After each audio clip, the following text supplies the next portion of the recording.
I'm Darryn Keiller. I'm the CEO and founder of WayBeyond, and we specialize in data and artificial intelligence solutions for controlled environment ag. And I'm Henry Gordon-Smith, founder and CEO of Agritecture. We're a global advisory services firm and digital advisory services firm for CEA and urban agriculture.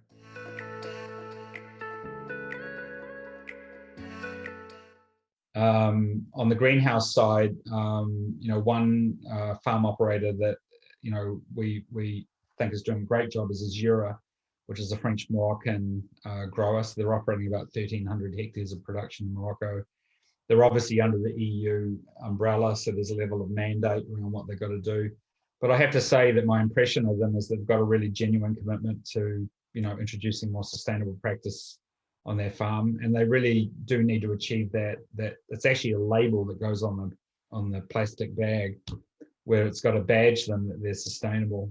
So that's one example. Another one is Nature Sweet, based out of Texas and Mexico.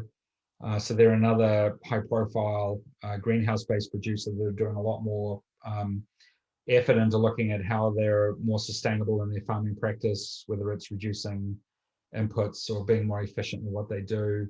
And then there's AppHarvest. Now, AppHarvest has obviously had a really high profile, because it's kind of risen to be a star very quickly. And then, they've had this IPO event and, gained a lot of traction. They're now rolling out more farms. They're announcing more greenhouses they're going to build.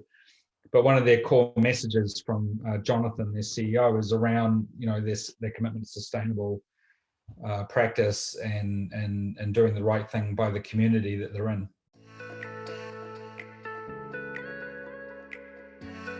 In contrast, vertical farming has a bigger challenge from a sustainability perspective because of all of the energy consumption from the lighting. I mean, if that energy comes from a non-renewable source, it's very hard. And I hear a lot of companies calling themselves sustainable or picking and choosing what they're reporting. It's very hard to say that's sustainable, and there's a lot of improvement needed there.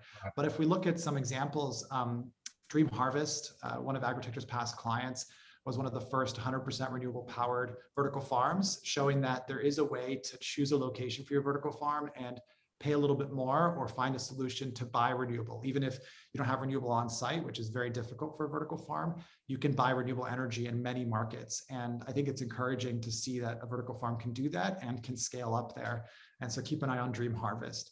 I have to mention Farm One because, Rob Lang, as a plant-based chef, who's really committed to the future of sustainable agriculture, but as a vertical farmer, I think really represents this.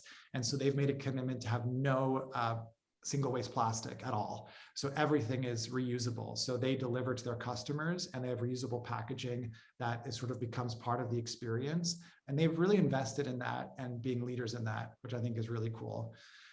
For the third example, I guess I want to give a special mention to Urban Harvest out of Brussels. They're a bit smaller, but they're a really cool vertical farm that is like these two guys that, one was MBA, one's an engineer. They got together, built a vertical farm.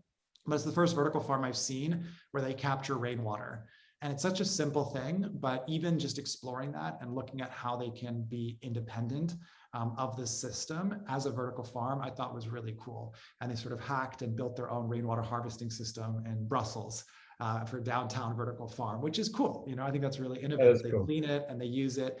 And that's, I think, some of the circular economy thinking that is really encouraged in the EU, but especially Brussels.